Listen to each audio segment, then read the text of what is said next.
আসসালামু আলাইকুম ওয়া রাহমাতুল্লাহি ওয়া বারাকাতুহু। প্রিয় শুভাকাঙ্ক্ষীগণ এবং প্রিয় সাতক্ষীরাবাসী, আজকে যে বিষয়টা নিয়ে আমি লাইভ দিয়েছি বা কথা বলছি, আপনারা অনেকেই ইতিমধ্যে জেনেছেন বা এখন কথা বলার মাধ্যমে অনেকেই এই বিষয়গুলো জানবেন ইনশাআল্লাহ। সাতক্ষীরা আজকের এই মাহফিলে বাধা দিল কারা বা কেনই বা আমি আসতে পারি নাই? ফ্লাইটের টিকিট কাটার পরেও কেন সাতক্ষীরার মাহফিলে আমি অ্যাটেন্ড করতে পারিনি, সেই বিষয় নিয়ে আজকের এই লাইভ। তো গুরুত্বপূর্ণ কিছু কথা আমি বলবো, যেগুলো আশা করি আপনাদের মনে যে অনেক কোশ্চেন আছে সেইগুলো আপনাদের সেগুলো অ্যান্সার আপনারা পাবেন ইনশাল্লাহ। তো এই জন্য শুরু থেকে নিয়ে শেষ পর্যন্ত এই লাইভটি যদি আপনারা দেখেন এবং বোঝার চেষ্টা করেন, আশা করি আপনারা বুঝবেন।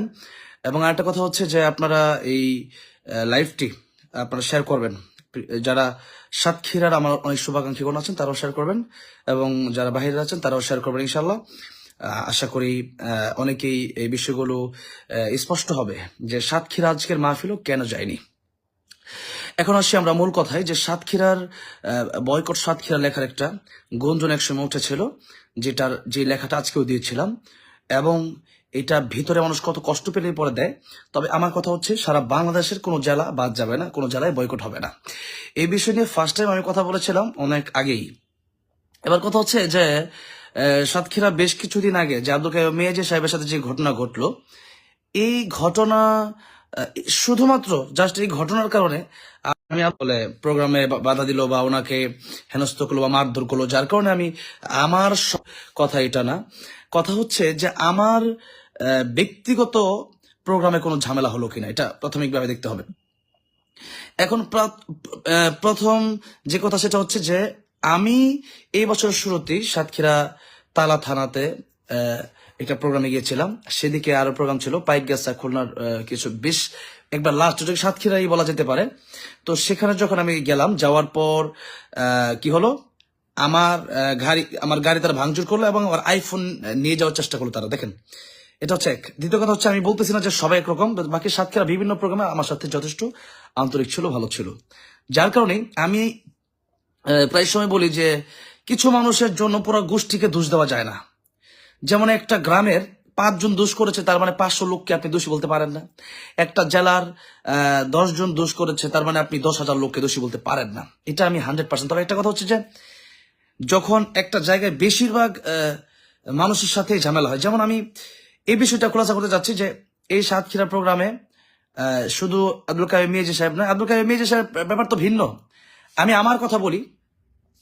আমি আজকে একটা বিষয় স্পষ্ট করতে চাচ্ছি যে আমি এই সাতক্ষীরা আজকে প্রায় 4 বছর ধরে, প্রায় 4-5 বছর ধরে প্রোগ্রাম করছি। এই সাতক্ষীরাকে এত বেশি ভালোবাসতাম আমি, যেটা কল্পনার বাইরে। বাংলাদেশে যদি হাতে কোনো 10টা জেলাকে আমি ভালোবাসতাম, এর মধ্যে একটা হলো সাতক্ষীরা। এই সাতক্ষীরাকে কেন ভালোবাসতাম জানেন?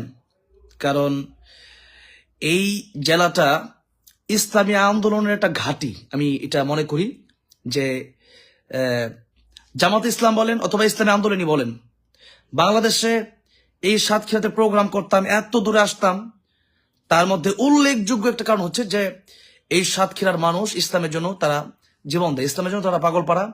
এবং জামাত ইসলাম বা ইসলামী আন্দোলনের কর্মী সেখানে এত বেশি, আমার মনে হয় না যে জামাত ইসলামী বা ইসলামী আন্দোলনের লোক সাতক্ষীরার মতো বেশি অন্য কোনো জেলাতে আছে কিনা আমি জানি না। সাতক্ষীরা, চট্টগ্রাম, বেশ কিছু, মানে যদি হাতে কোনো 10টা জেলার ভিতরে জামাত ইসলামের সবচেয়ে বেশি কর্মী থাকে অথবা ইসলামী আন্দোলন কর্মী থাকে, আমি মনে করি সাতক্ষীরাতে আছে। তবে আমার একটা কথা মনে হচ্ছে যে এখন কিছু মুনাফিকি সাতক্ষীরাতে ঢুকেছে। আজকে আমি ফ্লাইট টিকিট করেছি, প্রোগ্রামে আসবো আমি। তবে আজকের প্রোগ্রাম নিয়ে এখন একটু কথা বলছি যে আজকে যে প্রোগ্রামটা ছিল সাতক্ষীরা কলারোয়াতে, আমি পোস্টার দিয়েছিলাম আমার পেজে। তো যাই হোক, প্রোগ্রামটা সেই প্রোগ্রামটা আমি নিয়েছি তখন আমি জানি যে এই প্রোগ্রামটা যশোরে হবে। তো এরপর আমি অল্প যে আজকে আসার আগে জানতে পারলাম যে প্রোগ্রামটা সাতক্ষীরা হবে।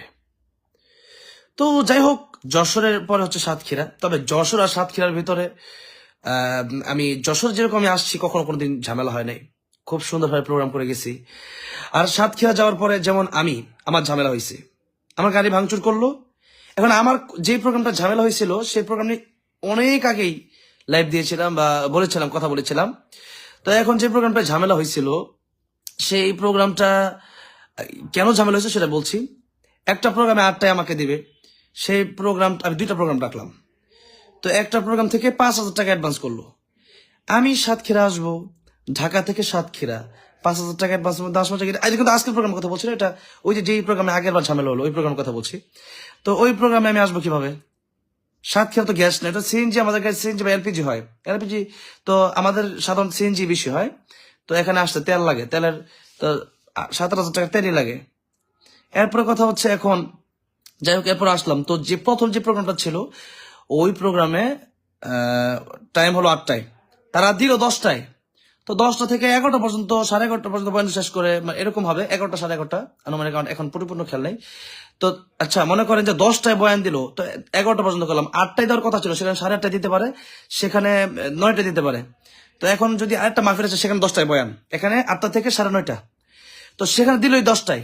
তো যেটা মূল মাহফিল সেখানে যাবো কয়টায়? তারা বলে 2টা মাহফিল রাখলাম কেন? কে 2টা মাহফিল রাখা কি নিষেধ আছে? একটা মানুষ যদি 5,000 টাকা অ্যাডভান্স দিয়ে এই কথা বলতে পারে, তখন বক্তা অবশ্যই কঠোর হয়ে যাবে। এখন আসেন সামনের দিকে যাই। সে কথা হচ্ছে যে পরে ওই যে একটা প্রোগ্রামের কমিটি, তারা চলে আসতো প্রথম কমিটির কাছে, মাহফিল স্টেজে চলে আসছে। আসার পরে বলল যে হুজুর আমরা ওই মাহফিল থেকে চলে আসছি, সাথে পুলিশ আসছে। দেখেন কি অবস্থা, সাথে পুলিশ আসছে। তো আমাকে বললো যে চলেন আমরা ওই মাহফিলে যাই। তো আমি মাহফিলে একটা গজল গাইলাম। গজল গাওয়ার পরে বললো যে ভাই 1 গজল হবে না, আরো 4-5টা গান। হুজুর আরো 4-5টা গান, 1 গজল মন ভরে নেই। আমি বললাম মন ভরে না, আপনি দিয়েছেন কয়টায়? 8টায় দেওয়ার কথা ছিল। তো 8টায় যদি না দিয়ে আপনার যদি 10টায় দিলেন, যেহেতু এটা তো ভুল হয়েছে। এখন 10টা থেকে 11টা পর্যন্ত, 11:30 পর্যন্ত আলোচনা করলাম।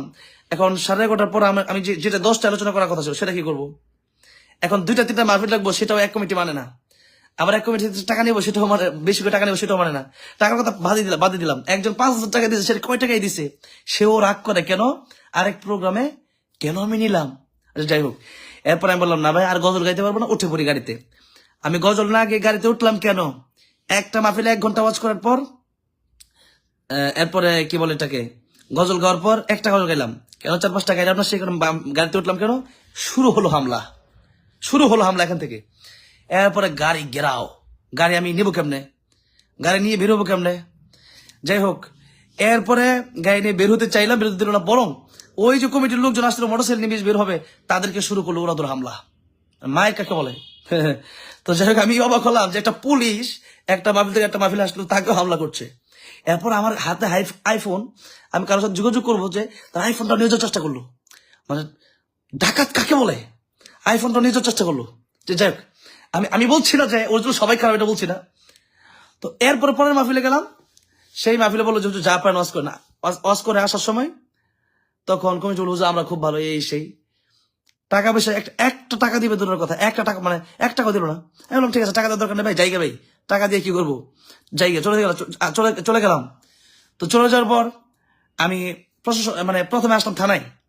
থানায় আসার পর এটা মানে অভিযোগ করলাম থানায়। অভিযোগ করার পরে বললাম যে এই যে এই সমস্যাটা, এটা আপনার কিভাবে সমাধান করবেন? তো পুলিশ বললো দেখতেছি। তো এই যে দেখতেছি বললো, এটাই শেষ।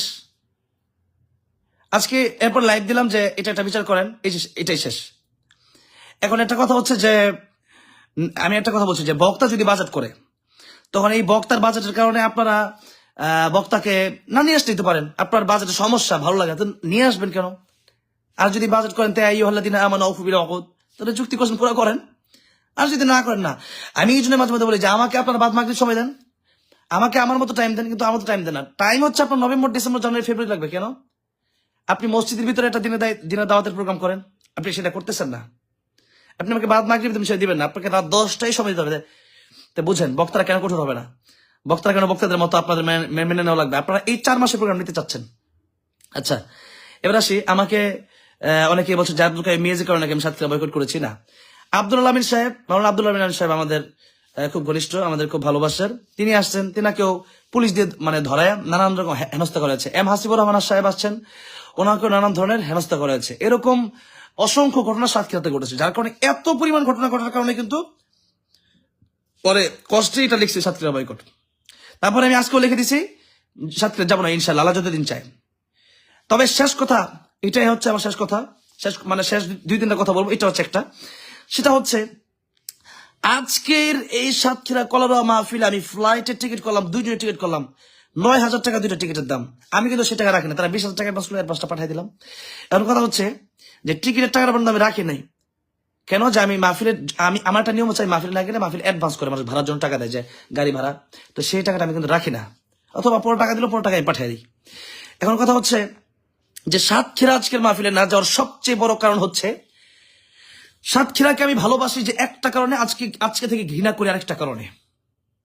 সাতক্ষীরাকে ভালোবাসি কেন আর ঘৃণা করি কেন, সেটার জবাব আমি এখন দিচ্ছি, এই মুহূর্তে দিচ্ছি। আমি সাতক্ষীরাকে ভালোবাসি এই জন্য যে সাতক্ষীরাতে জামাত ইসলামী আন্দোলনের লোক প্রচুর ছিল, আছে এখনো।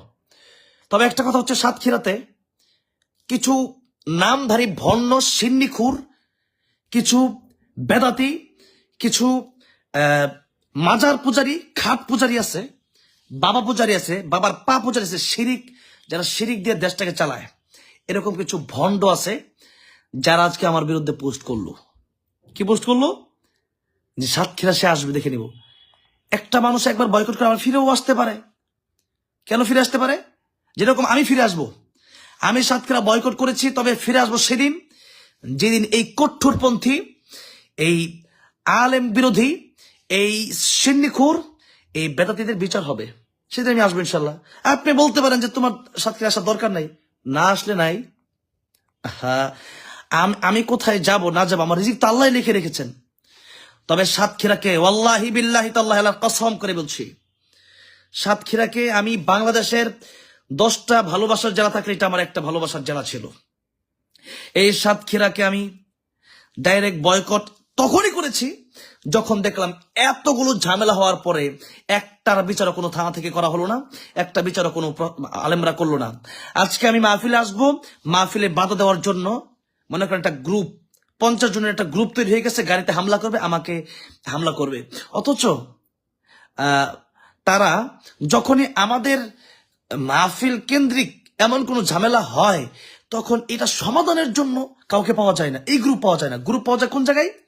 মানুষ পাওয়া যায় কোন জায়গায়? মানে মাহফিলে আসবে বাধা দেওয়ার জন্য লোক পাওয়া যায়। কিন্তু আমি একটা মাহফিলে গিয়ে বিপদে পড়লাম, বিচার দেব, তখন বিচার করার মতো, সমাধান করার মতো লোক কিন্তু খুঁজে পাওয়া যায়নি। যার কারণেই বাংলাদেশে অনেক আলোচক এই পর্যন্ত বিপদে পড়ার পর লাইভ দিল, থানায় গেল, বিচার কিন্তু পেল না। তো বিচার যদি না পায়, হামলার জন্য লোক পাওয়া যায়, সমাধান করার জন্য লোক যদি না পাওয়া যায়, তখন সে এটাই ভেবে নেবে যে একবার গেলাম, 2বার গেলাম, এতবার ঝামেলা, এত আলেমের সাথে এক জায়গায় ঝামেলা, তো সেখানে যাবো না। আমাকে অনেকে বললো যে ঢাকা বয়কট করেন। কেন ঢাকা বয়কট করবো? ঢাকা দেখলাম যে আব্দুল কাইয়ুম মেজি সাহেবের সাথে ঝামেলা হয়েছে। তাহলে এরকম যদি হয়, আমার সাথে তো ঢাকায় কোনো প্রোগ্রাম ঝামেলা হয় নাই, আমি কেন করবো? আমি সাতক্ষীরা প্রোগ্রাম বয়কট করার কারণ হচ্ছে যে আমার সাথে একবার ঝামেলা হয়েছে, সেটার বিচার কেউ করে নাই।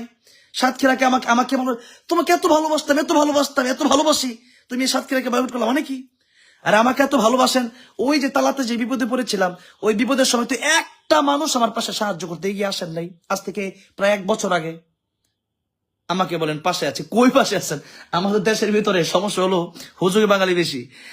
মাহফিলে গেলাম, বলি যে, মনে করেন একটা কথা, মামুল হক সাহেবের কথা বলি, মামুল হক এগিয়ে চলো, আমরা আছি তোমার সাথে। আমির হামজা এগিয়ে চলো, আমরা আছি তোমার সাথে। রফিক মাদানি এগিয়ে চলো, আমরা আছি তোমার সাথে। কই? মামুল হক সাহেব জেলে গেল, আমির হামজা জেলে গেল, রফিক মাদানি জেলে গেল, কেউ তো জেল ভাঙতে যান নাই। আল্লামা সাইদি সাহেবের পাশে আছি, কেউ তো 1 কোটি মানুষ যদি জেলের সামনে দাঁড়া যেতেন, জেল আজকে ভেঙে ফেলবো, আল্লামা সাইদি সাহেবকে বের করবো।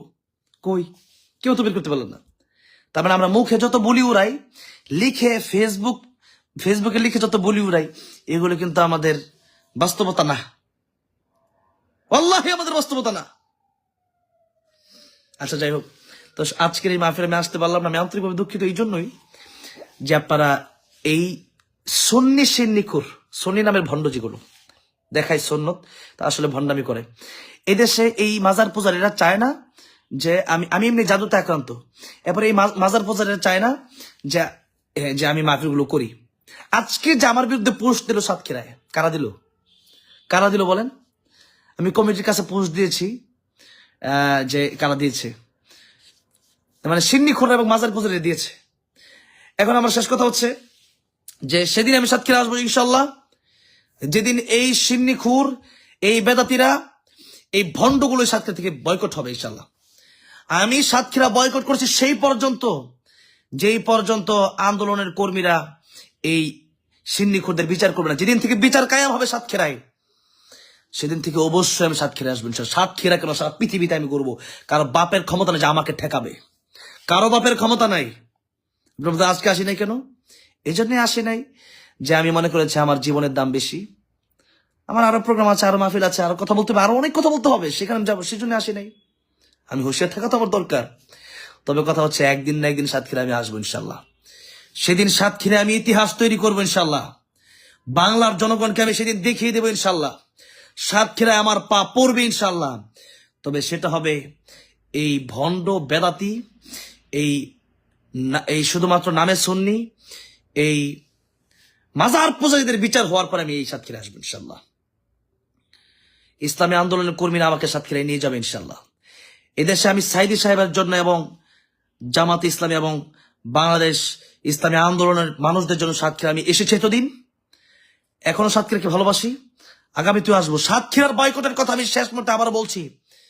কিছু সিন্নিখুর, বেদাতি, মাজার পূজারী, কবর পূজারী, বিশেষ করে আজকে সকালে যারা আমার বিরুদ্ধে পোস্ট করেছে, এরকম কিছু সিন্নিখুরদের জন্য আজকে আমি আসি নাই, তবে আসবো। বয়কট সেই পর্যন্ত যতক্ষণ পর্যন্ত বিচার হচ্ছে না। প্রিয় সাতক্ষীরাবাসী, কেউ মনে কষ্ট নেবেন না। আমি আজকের এই আমার সাতক্ষীরা বয়কট লিখেছি, টুইটার ডিলিট করেছি আমি, একমাত্র আপনারা কষ্ট পেয়েছেন। সাতক্ষীরা অনেকেই আমার সাথে যোগাযোগ আছে, আপনি কল্পনা করতে পারেন কত ভালো সম্পর্ক আমার সাথে। তবে সেদিন আমি মাহফিল থেকে যাওয়ার পথে আমি বিচার দিলাম আপনাদের কাছে, যেহেতু বিচার হলো না, কষ্ট পেয়েছি। আপনারা আমাকে ভালোবাসেন, আমার উপরে হামলা করবে, আপনি বিচার করবেন না? অবশ্যই বিচার করতে হবে আমাকে, নাহলে ভালোবাসেন কেমনে? এই জন্য ভালোবাসার এটা একটা প্রকাশ, বহির প্রকাশ ঘটাতে হবে ইনশাল্লাহ। সেই দিন সামনে আসছে। বিশেষ করে একটা কথা বলতে চাই, এখনো এই দেশে কিছু সিন্নিখুর মাজার পূজারীরা এখনো হক্কানি আলেমদের বিরুদ্ধে কথা বলে। এই কথাগুলো যারা বলছে, ডক্টর ইউনূস সাহেব সহ দেশের উপদেষ্টা, দেশের প্রত্যেকটা প্রশাসনদের কাছে আমি বলবো যে এদেরকে গ্রেফতার করেন। এতদিন পর্যন্ত স্বৈরাচারের পা চেটেছে যারা, স্বৈরাচারের পা চেটে চেটে, বিভিন্ন ওসির পা চেটে চেটে, বিভিন্ন কি বলে এটাকে, এমপি মন্ত্রীর পা চেটে চেটে, মানে আমি কি বলবো, আমাকে অনেকে বলে তুমি তো চাচ্ছ। হ্যাঁ, আমি মাঝে মধ্যে বিভিন্ন এমপি মন্ত্রী মাহফিলে ছিল, দেখাতে আমি যথেষ্ট ভালো ব্যবহার করেছি, এটা একটা। আর একটা হলো আমার এমপি আমার দুলাভাই, আমার এমপি আমার বড় ভাই, আমার এমপি আমার নেতা, আমার এমপি আমার খেতা, এরকম যারা করেছে এদের গ্রেফতার আমি চাই, এদের কঠোর বিচার আমি চাই। শেখ আহমদুল্লাহ বিরুদ্ধে যারা বলেছে, যারা আমির হামজা সাহেবের বিরুদ্ধে বলেছে, যারা মামুনুল সাহেবের বিরুদ্ধে বলেছে, যারা আল্লামা সাইদের বিরুদ্ধে বলেছে, এদের বিচার কেন এখনো বাংলা জমিনে হয় না? এদের বিচার আমরা দেখতে চাই ইনশাআল্লাহ। এবং আরো কিছু কথা আছে ইনশাল্লাহ, সামনের দিনগুলোতে ইনশাল্লাহ সেই কথাগুলো আমি বলবো। এবং আবারও বলছি, সাতক্ষীরার জমিনে আমি আসবো ইনশাল্লাহ। আজ নয় কাল সাতক্ষীরার জমিনে আমি আসবো ইনশাল্লাহ। তবে যারা কি বলে তাকে, যারা আলেমদের বিরোধী, আমাকে অনেকে বলেছেন আমি না গেলে আপনারা খুশি হবেন। আমি না গেলে নয়, আমি চাই বাংলাদেশের প্রত্যেকটা আলেম যাক। দিন দাওয়াত দিবে কারা? হ্যাঁ, আমি এটা মনে করি যে আপনাদের এলাকার যদি কোনো ইমাম সাহেব থাকে, খতিব সাহেব থাকেন, আপনার এলাকার আলেম আপনার এলাকায় আলোচনা করবে, তাতে তো আমার কোনো বাধা নাই, আমার আপত্তি নেই। আলহামদুলিল্লাহ, আমি তো আমার জায়গায় ভালো আছি। যাদের মাহফিল কম তাদেরকে মাহফিলের দাওয়াত দেন। আমার তো মাহফিল করতে কষ্ট হয়ে যাচ্ছে, তো যারা করছে তাদের, যাদের মাহফিল কম তাদেরকে দাওয়াত দেন। দিনের কথা সবারই বলা দরকার, বাল্লিগু আন্নী ওয়ালাউ আয়া, সবারই বলা দরকার। এখন কথা হচ্ছে যে আপনারা, মানে আমি না যাওয়াতে যদি এরকম মনে করেন তুমি এসে কি করবা, তুমি অমুক সমুক, বা তুমি না আসলে আরো ভালো, সমস্যা নেই। তবে আমি এটা মনে করি যারা আমাকে দাওয়াত দিচ্ছে তারা বুঝতেছে যে আমার মাধ্যমে কিছু হলে উপকার হতে পারে, সেই কারণে তারা আমাকে দাওয়াত দিচ্ছে। আমার মাধ্যমে যে কোনো উপকার হচ্ছে তা তো না। আলহামদুলিল্লাহ, আল্লাহ আমার মাধ্যমে দিনের দাওয়াত মানে করাচ্ছেন, দিনের খেদমত করাচ্ছেন, যাচ্ছি। মানুষ বলছে যে আলহামদুলিল্লাহ আপনার ওয়াজ শুনে নামাজি হচ্ছে, এটাই তো অনেক বড় পাওয়া। সুতরাং সবাই যে আমার পক্ষে থাকবে তা না। রাসূল সাল্লাল্লাহু আলাইহি ওয়াসাল্লামের বিরুদ্ধে লোক ছিল, হ্যাঁ ছিল, তাহলে আমার বিরুদ্ধে থাকবে, এটাই বাস্তবতা। কোরআনের পক্ষে বলার কারণেই আমি মনে করি আজকের এই সিন্নি খোরগুলা, আজকের এই যেগুলা মাজার পূজারি, কবর পূজারি, এগুলো আজকে আমার বিরুদ্ধে পুষ্ট করে আজকে আমাকে সাতক্ষীরা বাধা দিয়েছে।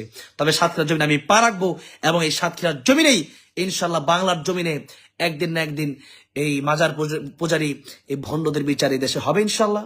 তবে একটা কথা হচ্ছে, আমাকে বলে লেখাপড়া করো, লেখাপড়া করো, আমাকে বলছে।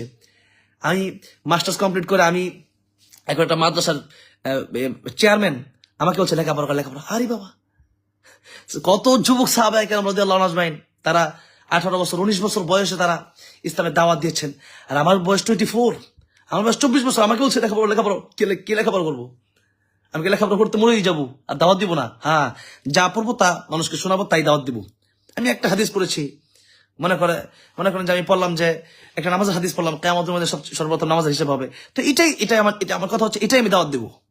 আমি যতটুকু জানি ততটুকু আমার পৌঁছে দেওয়া। অনেক জানলাম, পৌঁছে দিতে পারলাম, হলো না। খায়রুকুম মান তাআল্লামাল কুরআনা ওয়া আল্লামা। আমি যা শিখবো তা শিখাবো, তাহলে আমি উত্তম হতে পারবো ইনশাআল্লাহ। ঠিক আছে, আজকে সাতক্ষীরার এই বিষয়গুলো আমি খোলাসা করার জন্য এসেছিলাম লাইভে। আপনাদের সাথে আমার দেখা হবে ইনশাআল্লাহ।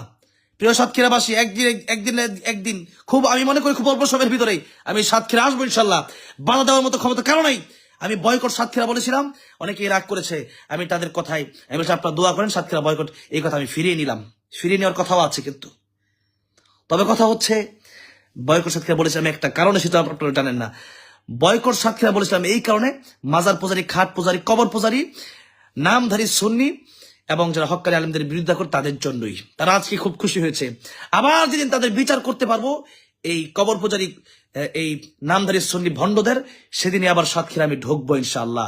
যে কারণে সাতক্ষীরা থেকে মুখ ফিরিয়ে নিয়েছিলাম, সেই কারণ এটা যখন শেষ হয়ে যাবে, এটা যখন একটা বিচার হবে, আমি সেই দিন ঠিকই আবার সাতক্ষীরা ঢুকবো ইনশাআল্লাহ। কেন সাতক্ষীরা ঢুকবো না? সাতক্ষীরা বাংলাদেশ ইসলামী আন্দোলন কর্মী, হাজার হাজার লাখ লাখ কর্মী আছে, এখানে অবশ্যই আমার যেতে হবে ইনশাআল্লাহ। এখানে আল্লামা সাইদি সাহেবের, এখানে আল্লামা সাইদি রহমতুল্লাহ আলীর ভালোবাসার হাজার হাজার লোক আছে, সেখানে আমি যাবোই ইনশাআল্লাহ।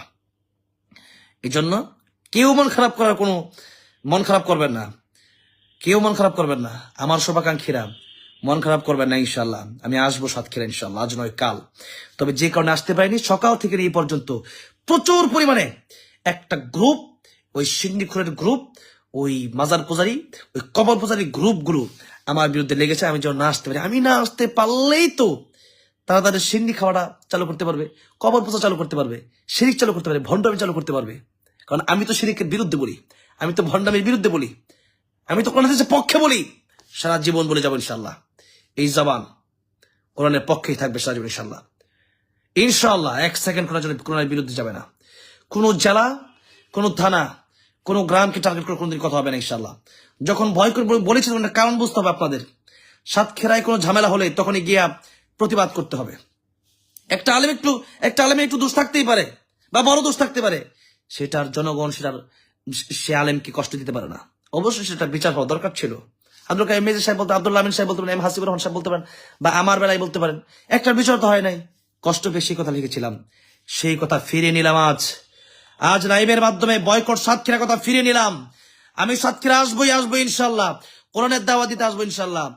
তবে ভণ্ড, সিন্নিখোর, কবর পূজারি, মাজার পূজারীদেরকে উৎখাত করতে আমি সাতক্ষীরা আসবো ইনশাআল্লাহ। ওয়া আখিরু দাওয়ানা আলহামদুলিল্লাহি রাব্বিল আলামিন। আসসালামু আলাইকুম ওয়া রাহমাতুল্লাহি ওয়া বারাকাতুহু।